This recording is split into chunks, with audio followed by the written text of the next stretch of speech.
राम राम मंडळी, कलम 302 या आपल्या मराठी चॅनलमध्ये आपलं स्वागत आहे. आज जी घटना आहे ज्याचं ह्या वर्षी आता दिवाळी झाली, लग्न होणार आहेत ह्या वर्षी, किंवा ज्यांची लग्न झालेली आहेत वर्ष 2 वर्ष 3 वर्षाचा काळ गेलेला आहे, ह्या मुलांसाठी अतिशय फायदेशीर घटना आहे. घटना ही 8 नोव्हेंबर, आज माझ्या हिशोबाने 17-18 नोव्हेंबर असन, म्हणजे 10 दिवसापूर्वी घडलेली घटना आहे. आणि का घडली आणि कशी घडली ना, अशी घटना आपल्या बाबतीत अजिबात घडली नाही पाहिजे. एवढं एक डोक्यात आलं ना, आपली स्टोरी सांगितलेलं सार्थक झालं. नाशिक म्हणलं की त्र्यंबकेश्वर वणीची आई लय भारी देवस्थान आणि श्रीरामचंद्राच्या पावन पदस्पर्शाने पवित्र झालेली भूमी. त्या नाशिकमध्ये घडलेली घटना आहे. नाशिकमध्ये पाथर्डी फाटा आहे बघा. त्या पाथर्डी फाट्यावर योगेश सुभाष बताशे हा पिकअप चालक आहे. पिकअप म्हणजे कसं, आता पोटासाठी काहीतरी केलं पाहिजे. सगळ्याचं डोकं चालतं अभ्यासात. सगळे IAS IPS होत्यात असं अजिबात नसतं. लहान मोठे, मिडियम, हायफाय, मोठे, सगळंच मोठं, बरीच लोक असतात जगात. त्याच्यामधले हा जो योगेश आहे याचं काही डोकं चाललं नाही. 12वी झालेली आणि मूळचा तो पैठणचा आहे. पण घरी एवढी परिस्थिती व्यवस्थित नव्हती. तिथे ड्रायव्हिंगच करायचा. ड्रायव्हिंग शिकला. भाजीपाला वा, तरकारी वा, एका मिठाईवाला आहे त्याच्या गाडीवर पिकअप चालवायचा. बाजार करतात बघा मिठाईवाली पहिली गावाकडं. लग्न झालं, त्याचं लग्न झालं. बायकोचं नाव आहे कोमल. दिसायच्या बाबतीत बायको अगदी नातखोळा. हा म्हणजे कसं एखाद्याला जरा काकणभर सौंदर्य, मुठभर सौंदर्य देव जास्त देतो अशातला प्रकार. सुंदर कुठली बाई म्हणायची, मी लय वेळा सांगितले की बाबा एखाद्या पुरुषाने ती स्त्री पाहिली, नजर झाली, पाहिली आणि त्या दुसरीकडे पाहिली, इकडे तिकडे पाहिलं, त्याची परत आतून अशी इच्छा तयार झाली की ही स्त्री सुंदर आहे, ती परत पाहायची. ज्यावेळेस तो फिरून दुसऱ्यांदा पाहतो त्याला म्हणायचं सुंदर स्त्री. हे पुरुषाकडून मिळलेलं सगळे पुरुष बोलून दाखवत नाही, नंतर चोरट्या नजरेने बघत असा एक हिशोब असतो. पण सुंदर ह्या प्रकारात ती मोडणारी स्त्री होती. नाव जसं तिचं कोमल होतं तशी ती नाजूक कुडीची ज्याला म्हणतात अशातला प्रकार. आणि पिवळी गोरी हा विषय असलाय. थोडंफार नाक जरी बसकं असलं, सपाट असलं तरी कलर सगळं दाखवून नेतो. ती पिवळी गोरी हा जरा टॉपचा कलर समजला जातो स्त्रियांच्या बाबतीत. तशा प्रकारची स्त्री कोमल. ती मुलगी ह्याच्या नशिबात होती योगेशच्या. योगेश धन्य झाला. गाडी अगदी खाचखळग्यात चालवण्यापेक्षा ती पिकअप टॉप गिअरवर नॅशनल हायवेला चालल्यासारखं त्याला वाटायला लागलं. खुश झाला गाडी. आणि कोणाचा बी तुम्हाला सांगतो संसार सुखी व्हावा आणि त्यांनी आनंदात राहावा, एकमेकांची काळजी घ्यावी, एकमेकांची प्रेम टिकावं हा आपला हेतू असतो.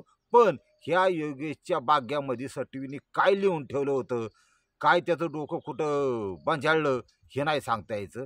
पण अगदी पद्धतशीरपणे केलेल्या प्लॅनला हा पोरगा योगेश बळी पाडला. त्याचं कारण असं, याचं ज्यावेळेस लग्न झालं, ज्यावेळेस लग्न म्हणजे होतं दुसऱ्या दिवशी, आदल्या दिवशी ते आता पाहुण्याला माणूस बोलावतोच, तसा याचा नाशिकमध्ये एक मावस भाऊ होता. आता सख्या बहिणीची पोरं ही. मावस भाऊ म्हणजे चुलत भावापेक्षा थोडा बरा राहतो, म्हणजे तो काही छटीत हिस्सा मागत नाही, बांध करीत नाही. चुलत भाऊ म्हणलं ना की प्युअर उभे टाकलेली अवलाद असते. ती काय करते, कोणाचं पाणी अडव, त्रास देणे, हा असा विषय. मग हा जो मावस भाऊ आहे त्याचं नाव आहे कृष्णा. आणि कृष्णा जयराम गोराणे. आता हे गोराणे आडनाव याचं आणि हे कृष्णा जयराम गोराणे. हा कृष्णाला त्यांनी बोलून घेतलं, मावस भाऊ ये बुवा, थोडंफार मदत करू लागते, मला उद्या लग्न आहे असं तसं. ती आलं बुवा. आता हा जो कृष्णा नाशिकमध्ये राहतो ह्याची आर्थिक परिस्थिती थोडी बरी होती त्याच्या व्यवसायाच्या निमित्ताने. त्याचा तो एजंट म्हणजे फावल्या वेळात तो LIC एजंट बी होता आणि परिस्थिती चांगली होती, पैसा 4 पैसे टिकून होता. मग हा आला दाबाद भाऊ. मग हा पोरगा योगेश ड्रायव्हर होता, तो आपलं साधं सरळ त्याची राणीमान होतं, सगळं गावाकडं तसंच असतं. पण ही नाशिकवरून आलं ना MH15 वाला जो थोडासा म्हणजे नखरेल स्वरूपाचा आणि स्वतः जॅकी फॅकीमध्ये राहणारा, इकडे बगल मार तिकडे बगल मार, दिवसातून 2दा कपडे बदल चालू राहील त्याचं. म्हणजे काय होतं, सिटीतला माणूस जेव्हा गावात आला ना तेव्हा मी लय अगदी बिल क्लिंटन आहे असं दाखवायचा प्रयत्न करतो बऱ्याच वेळा. मी लय हाय फाई, तिकडं जाऊन ते तुम्हाला सांगतो चायनीजचा शिळा भात सुद्धा खातं. हा, पण इकडं दाखवायला सेंट मारून बुटाव सुद्धा सेंट मारणार आहेत काही. हा, तुम्हाला माहीत नाही, बुटाव सुद्धा सेंट मारतात. अशा प्रकारे ते जँकी फँकी भाऊ आला. आणि बरेचसे मावस भाऊ हे जळक्या प्रवृत्तीचे असतात, बरेचसे असतात की ह्याच्यापेक्षा मी 2 पावलं पुढं पाहिजे, ही त्यांची मानसिकता असते. मी किती भारी, मी किती हुशार हे दाखवायचा प्रयत्न त्यांच्या कृतीतून ते जाणवतं. बऱ्याच जणांना माहिती आहे हा विषय. त्या योगेश म्हणला, आयला ही तर गणित अवघडच आहे म्हणलं याचं, जरा ही लईच नटतंय फटतंय आणि 4-4 टाईम हातपाय धुतंय, काय भाऊ याचं. असं नाही म्हणलं, आता आपल्या लग्नाला आले 2 दिवसाचा पाहुणा आहे, कशाला काय म्हणायचं बुवा. तो आला लग्नात, पुढं इकडं तिकडं, ही कलवरी हेर, ती कलवरी हेर, या कलवरीला टच कर, त्या कलवरी संग चर्चा कर, ही त्यात कृष्णाचं चालू होतं. जसं लग्नाचा टाईम जवळ आला, हळदीचा टाईम जवळ आला, त्या हळदीला त्यांनी ती नवरी पाहिली, ती कोमल, या कृष्णाचंच फळकं उडालं त्याच्या आधी आणि त्याच्या मनात घर करून गेली. त्याचा इतका आतून बाहेरून खालून वरून इतका जळफळाट झाला त्या मावस भावाचा. आईला ही पिकअपचं गिअर टाकू टाकू जाम झाले म्हणला, याचं काय, ह्याला महिन्याला क्लचपीट उडवतं ही गाडीची आणि ह्याला कशाला पाहिजे, कधी मध्ये पियतही बी म्हणला आणि गुटखासारखा खाते, याला एवढी देखणी बायको, असली बायको मला मिळाली पाहिजे. त्याचा जीव कुठं का व्हायना गुतला त्याच्याच वहिनीत. आता ही कलियुगी, ही त्याच्या सख्या मावस भावाची बायको आहे, म्हणजे वहिनी म्हणजे आईचं रूप असतं. पण आता काय ते काही लोकांच्या नीच लोकांच्या मनात ते काही विषय राहिला नाही, ते कुठं नाही तिथं आकडा टाकाय बघतात. आणि मग या कृष्णाने ते लग्न पार पाडलं, बुंदी खाल्ली, भात खाल्ला, पण त्याला सगळं कडवाट लागलं. कारण माझ्या भावाला, मावस भावाला, योगेशला एवढी भारी बायको मिळाली, मला केव्हा मिळायची बा, हिच्यापेक्षा भारी कुठं शोधायची बा. आता ही त्याला जळफळाट झाला त्याचा. आणि ती खाल्लेलं त्यांनी मग ती योगेशला थोडं टोमणं मारा सुरुवात केला त्यांनी नंतर, नाही का. आता घरी आल्यावर तुम्हाला माहिती आहे, नवरदेव नवरी घरी आली की ह्याचा सुपारीचा कार्यक्रम असतो. ती सुपारी खेळतात सकाळच्या बारी, तुमच्याकडे आहे का नाही काय माहिती. ती सुपारी खेळताना ह्याने त्याला त्या नवरदेवाला टुचून बोलायचा कृष्णा असे, आणि जोक मारायचा. ही ती पोरगी आपली कोमल हसायची, पण तिला एवढं कळलं होतं की हा मुलगा माझ्या नवऱ्याचा मावस भाऊ आहे, हा नाशिकला राहतो, कपडे भारीतले वापरतो, ब्रँडेड वापरतो, सेंट सकाळ वेगळा, दुपार वेगळा, संध्याकाळ वेगळा, खाली डुंगाला त्याच्या खरूच खालेले असणार, पण सेंटला गडी गाळ नव्हता. त्याच्यानंतर तिला तेवढा विषय कळला होता की हा त्याचा ही आहे म्हणून, आणि ॲक्टिव्ह वहिनी असं वहिनी तसं लय पुढं करायचा. आता ही त्या योगेशला बी जाणवत होतं की मावस भाऊ जरा जास्तच पुढं करतोय, पण जाऊन द्या, ही 2 दिवसाचा पाहुणा आहे, ये बुवा, लग्न एन्जॉय कर बाबा, खा बुवा, माझ्या संडासमध्ये हाक नाही तर वावरात जाऊन हाक, आणि जाऊ दे तुझी गाडी दुसऱ्या दिवशी. त्यामुळे ते म्हणलं काय वाद घालाय नको, हाही 2 दिवसाचा पाहुणा जाईन निघून. ती गेली निघून. तर तो जसा निघून गेला तसं ह्यांच्या संसाराला सुरुवात झाली. 1-2 महिने झाले.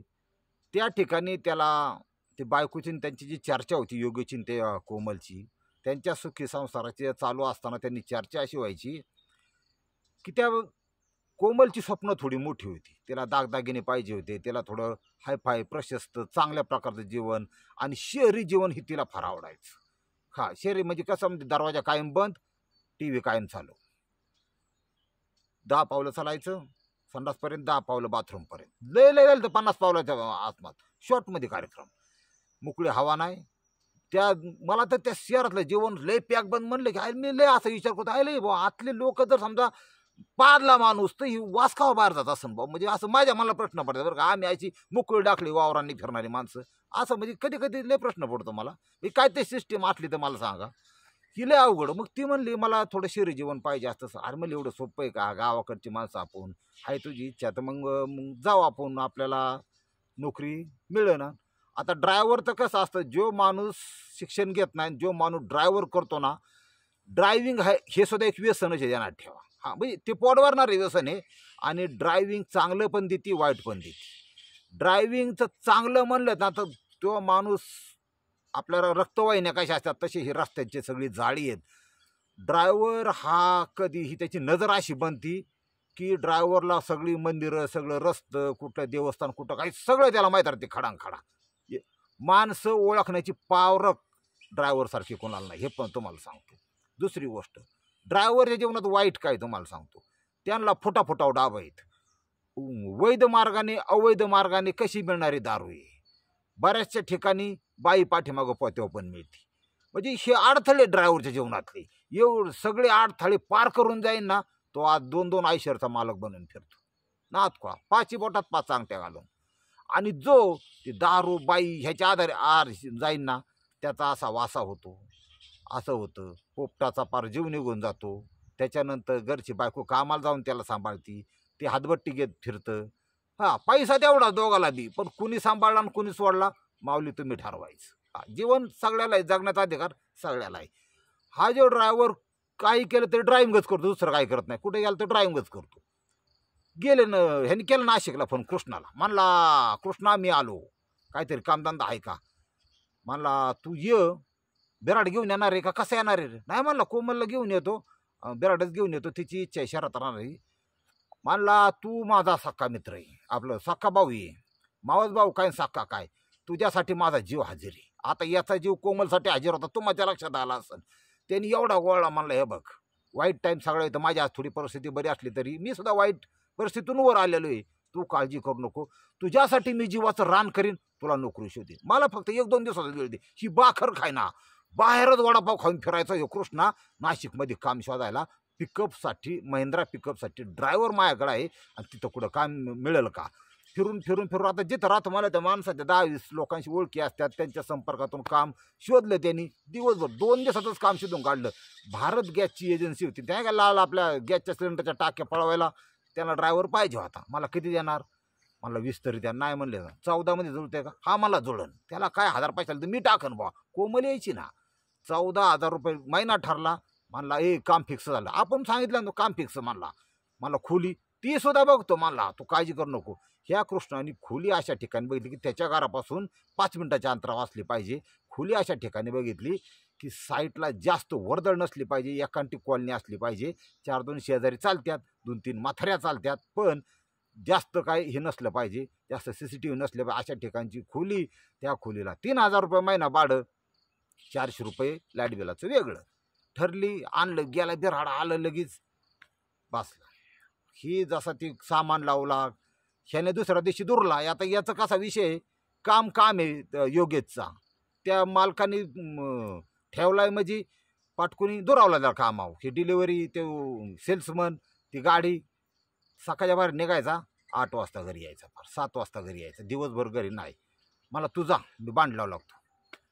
मग आता पसारा, ती भांडी, ती अमकं तमकं लावायचं म्हणल्यावर वहिनी कोमल वहिनी ह्यानी पार हुळहुळी करून सोडली वहिनी. तुम्हाला ती भांडी लावू लागला, सगळं लागला गप्पा मारायचा. कारण त्या स्त्रीच्या त्याच्या शरीराच्या त्या आकर्षणापोटी हा जो कृष्णा आहे, ह्या कृष्णाने बाई पुरी हिरली होती. बाईला नातं विसरला होता, आणि याचा शेवट इतका भयानक होईल हे कोणाला माहीत नव्हतं. त्यांनी सगळी तिथं सोय केली. मला खाऊ नका, मी काहीतरी आणतो. तुम्ही व्हेज खाणार का नॉन व्हेज खाणार, बिर्याणी खाणार का व्हेज पनीर खाणार? ते तुम्हाला सांगतो, ही जग असं आहे ना की ह्याच्यामध्ये एखाद्याला कसं गोपशात घ्यायचं बा, अशा प्रकारचं जग. आणि बायांचा प्रॉब्लेम काय होतो, मुलींचा प्रॉब्लेम काय होतो. मुलीचा विषय कसा, 18-19 वय असतं, अक्कल कमी असती. जसं पोराला मोकळा सांड सोडलं जातं गावात, आजही आपल्या महाराष्ट्रामध्ये मुलीला तितकं स्वातंत्र्य दिलं जात नाही. ती आईचं सर लक्षच असतं. कुठे गेली ती, अजिबात तिकडे जायचं नाही, घरी थांब, घरात बस, अभ्यास कर, आमकं कर तमकं कर. मुली बंधन अजून बी आहेत. ह्याचा प्रॉब्लेम एक तोटा असा होतो, मुलीला सामाजिक वातावरण, बाहेरचं वातावरण जास्त कळत नाही. दुनिया किती उभेन टाकलेली आहे, दुनिया किती मादरचते, ह्याच्यात लोक कशा स्वरूपाची आहेत, ह्याचं क्लिक व्हायला तिला थोडा लेट उशीर राहतो, आणि तोपर्यंत वेळ निघून गेलेली असते. हा मेन प्रॉब्लेम आहे. ह्याने त्यातल्या जाळं टाकायला सुरुवात केली. याने त्या बिर्याणी आण, दुनिया आण. तिला तर एकदम घरची गवारची शेंगण चपाती तर तिला गोड लागा ना. 2-3 दिवस बाई बिर्याणीवर, हॉटेलच्या खाण्यावर काय सांगायचे. आणि तेवढं सगळं झालं की आईस्क्रीमच आण.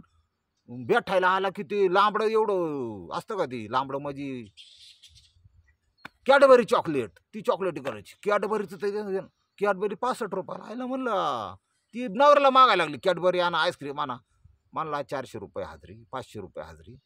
त्याच्यामध्ये आपल्याला सगळं चालवायचे. तू जर असं 150-150ची कॅडबरी खायची म्हणल्यावर 2 कॅडबरी किमती तर गोड त्याला पडवते, आपला 8 दिवस निघत्यान.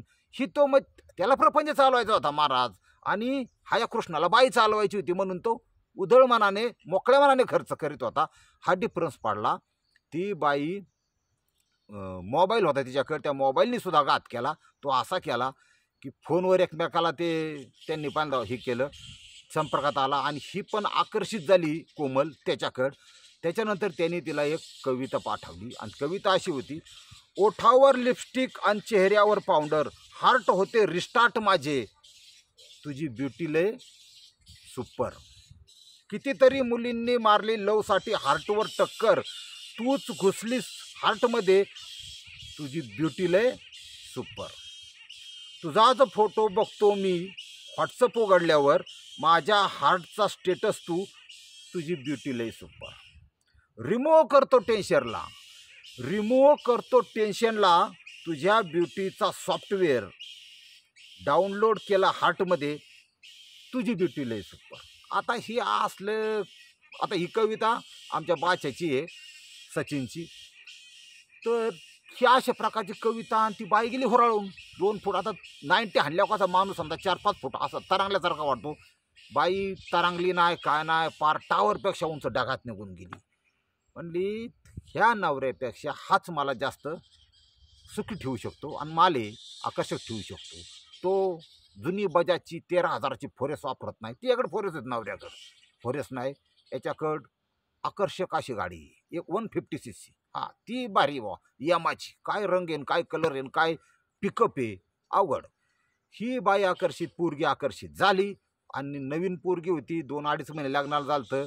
आणि ह्या ज्या कृष्णाचं जे टार्गेट होतं, टार्गेट बेडरूम किंवा टार्गेट गादीवर मादी, हे त्याचं टार्गेट होतं आणि त्याच्यात तो सक्सेस झाला. यांचा रंगारंग कार्यक्रम चालू झाला आणि हा कृष्णा इतका पार मरायला लागला होता. पार याची इच्छा तृप्त झाली. अतिशय विकृत अशा परिस्थितीत त्याने ती विकृतपणे त्या स्त्रीचा उपभोग घेतला. आता हा जो संबंध झाला, ह्या संबंधामध्ये बरीचशे आईचं वहिनीचं नातं हे सुद्धा चिराडलं गेलं, संस्कृती चिराडली गेली, 2 शरीर एकमेकाला मिळली आणि हीच संस्कार कुठेतरी कमी असल्यामुळे हे आजच्या जगात वाढले.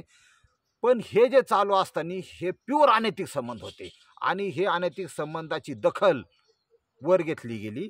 वरून काही आदेश सुटले, ते काय तुमच्या हातात नाही. तुमच्या आमच्या हातात काही नाही. आपण फक्त मी म्हणतो माझ्या एवढा 7-12 मी झाटण मी दुनिया, तू कुणी नाही भाऊ. तू फक्त मेला ना 100 माणसं तुझ्या माहिती लिहून दाखव आणि त्याच्यातली 2 तर टिकून दाखव कवटी फिटूस, तर तू कुणीच नाही. माणसांना सांगतो, हे सगळं मोकारी. हे सगळं हे जे संबंध चालू झाले त्यावेळेस त्या संबंधाची अनेकतेची ह्याचा आता नियती हा नावाचा प्रकार म्हणजे आयुष्यपद असतो बरं का. म्हणजे असं काही ते सांगायचं म्हणून सांगत नाही मी. काय होतं कसं होतं कोणाला एक जण तोंड असं जातो बा. बरं जी जातं ते जीवानीशी जातं, सुटला बा मी म्हणतो. पण जी त्याला मारत्यात त्यानंतर त्याच्यापेक्षा बेकार हाल तुरुंगात होत्यात. म्हणजे असा प्रकार झाला. ह्याच्यात अनिमित्त मागं राहतं काय राहतं आपण बघू. यांचे अनैतिक संबंध चालू झाले. यांना काय दम आहे का? ही तुंबलेलं मारणाचं ते कृष्णा आणि बायाना वाटलं झालं पार फुल फिटिंग. यांनी रोज दिसाड रट्यात चालू ठेवला. हा कामावर गेला की दुपारचा 12-1ला उन्हाचा यायचा, घामागून होऊन पार हुलबडत घरी जायचा. आता ही शेजारच्या बिया काय असतात बघा, 30, 40, 50, 60 वर्षाच्या. ती त्याकडे मिसरी लाईन, ती त्याकडे बघन. म्हणले नवरा कोणता आहे नेमका, तो दिवसा येतो तो रात्रीचा येतो तो. त्यांची चर्चा चालू झाली. नाही म्हणजे रात्री येतो तो नवरा आहे. अरे मग ही काय भानगडी, ही कोण आहे काय? हळूहळू म्हाताऱ्या बायाने त्या संग बोलायला सुरुवात केली. बरं चाललंय का अमकं तमकं. आणि मग हळूच म्हाताऱ्या बाया लय हुशार, त्यांनी बरोबर केलं. ते कोण आहेत, हे कोण आहेत, बरं चांगले नवीन नवरी बाई, तू केस मोकळं सोडत नको जाऊ. आता हिने आखं लुगडंच मोकळं सोडलं, त्या केसाचं काय घेऊन बसला. त्या बायांनी बरोबर परिस्थिती काय ती हिरली आणि परिस्थिती हरल्यानंतर फक्त काढ लावून दिली त्या तिच्या नवऱ्याला योगेशला. तिकडे पोरा तो तुझा मावाच भाऊ आहे का?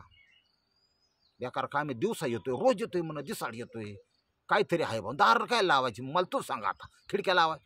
म्हाताऱ्या बाया सुद्धा लय खतरनाक कार्यक्रम करता जातो मला. अशी काडी टाकून दिली म्हातारीने. योगेशचाच पत्रा डायरेक्टच गुल. म्हणला कार्यक्रम गदाळ झाला म्हणला, आपला शॉट झाला म्हणला. आपल्याला हे करता येईल, हे केलं का बरं. पण कानातून डोळ्यात 4 बोटाचं अंतर नाही. आपण प्रत्यक्ष खात्री करून मग डोकं लावू. बसला गडी दडून कामाला जातो म्हणून.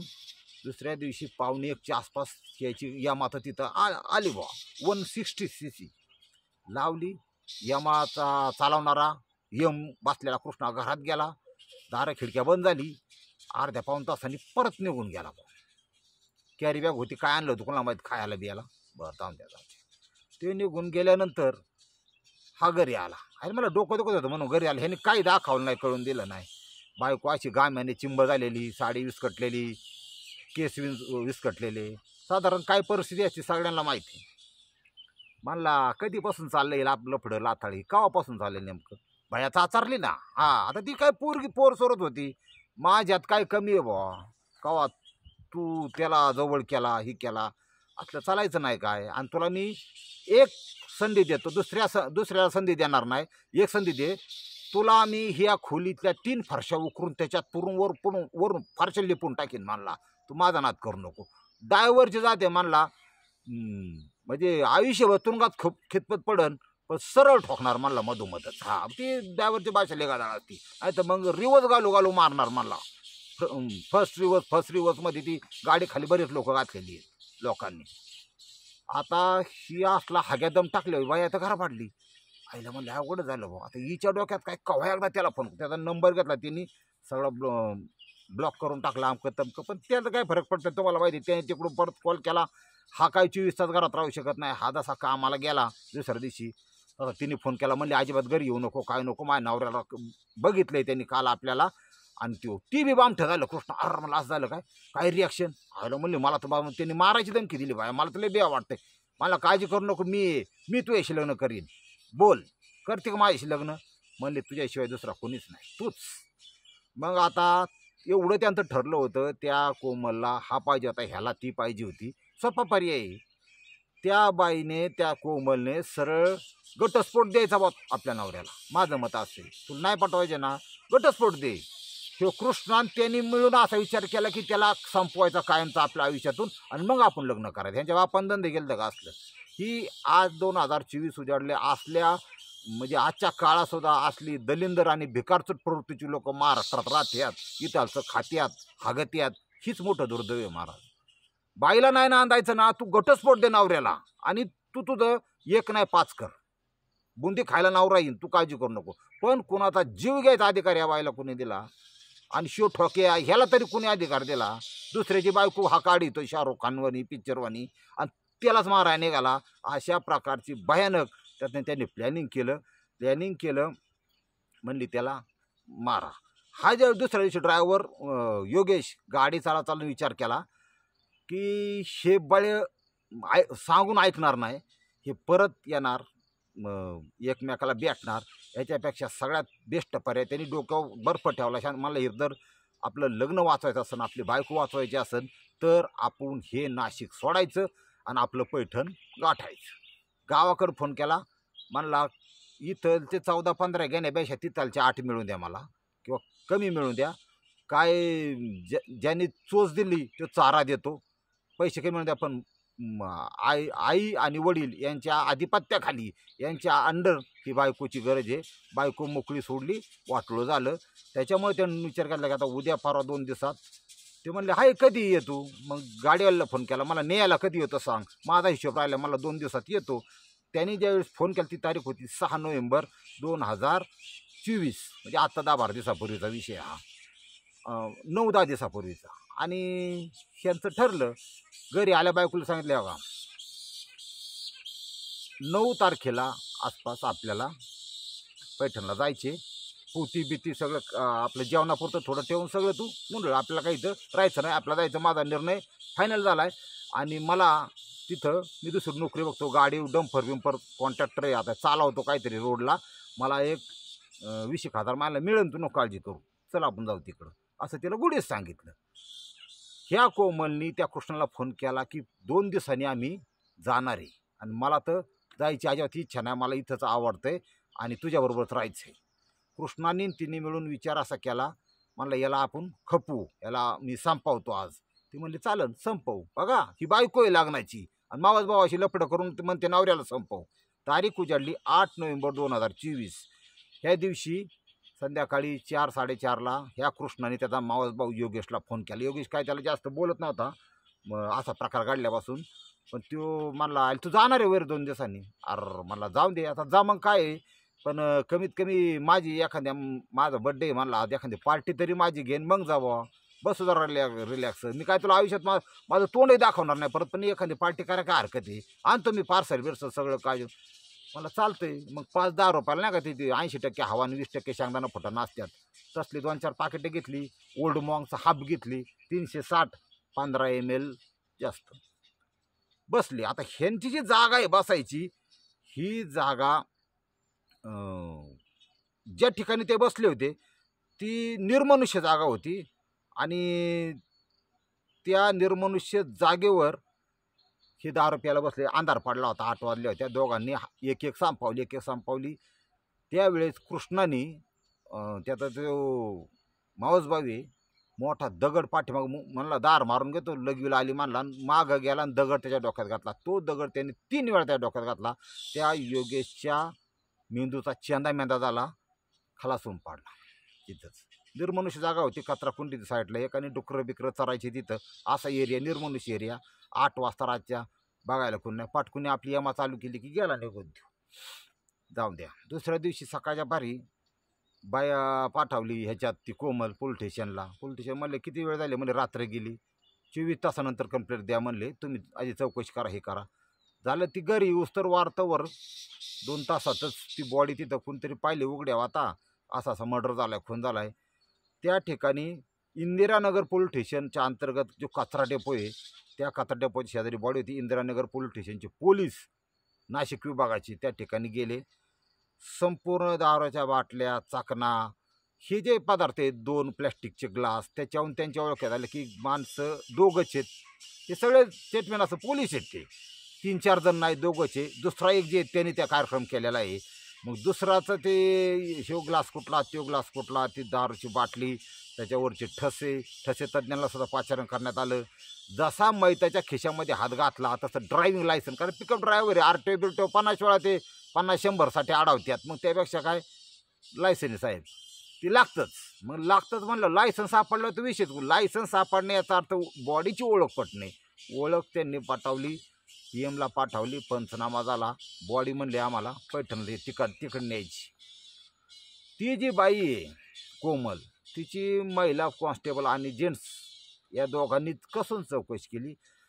ती बोलताना विरुद्धार्थी बोलायची. जे एक प्रश्नाचं उत्तर तिने आधी दिले, ज्या लाईन्स आहेत त्या लाईन्समध्ये चेंज व्हायचा दुसऱ्या वेळेस. आणि चोराला आतमध्ये त्याला माहीत असताना मी चोर आहे म्हणून, त्याच्यामुळं ती थोडीशी भीती असती. ही काय हिथलेजर सारख्या कलाकारासारखी बाई नव्हती, अशी भयंकर स्वरूपाची ॲक्टिंग करायला. ही साधी मुलगी होती, लफडे करणारी. त्यामुळे ती बोलण्यात फसली. बायला कॉन्स्टेबल त्या सिनियर होत्या, त्यांनी टाळले, साहेब पाणी इथंच मुरतं, सगळंच मुरतं इथं. मग तिला व्यवस्थित तिचा कार्यक्रम राबवल्यानंतर तिने मावसभावाचं नाव सांगितलं. मावसभावाची यमा तिथंच ठेवली, त्याला उचलला. त्याची पालखी उचलली डायरेक्ट हिच्या पैसे. दोघं वेगवेगळ्या खोलीत. हे प्रश्नाची त्याला ते तुम्हाला माहिती तो प्रकार कसा असतो, प्रश्न 10-11 प्रश्न कसे रॅपिड फायर केले जाते. हे तिला, ते तिला, हे तिला, दोन्ही बाजूला दोघं, आणि याच्यातून ते संदर्भ निघतात मग. आणि कार्यक्रम करेक्ट. दोघांनी सगळं जे केलंय 24 तासाच्या आत गुन्हा आणि त्या गुन्ह्याचं गूढ आरोपी पकडणाऱ्या नाशिक पोलिसांचं अभिनंदन करावं तेवढं थोडे. त्यांनी कार्यक्रम परफेक्ट राबवला. वाईट ह्या गोष्टी वाटला तर त्यांना रितसर जातील समजा. ती शीतबीर पोरसॉर व्हायच्या आधीच तुरुंगात आता काय आहे ती बरं आहे. 2-4 महिने सेक्स केला, पण बाद भेटल्या कुत्रीसारखा केला तिने. त्याच्यामुळे तिचं वाटलं झालं. तिने जर पतिव्रता म्हणून राहिली असती ना, आज लाखो शेकडो स्त्रिया पतिव्रतेचं वध किंवा आपला नवरा आपला प्रपंच सांधण्याचं काम करतात, ते तोडण्याचं काम करत नाही.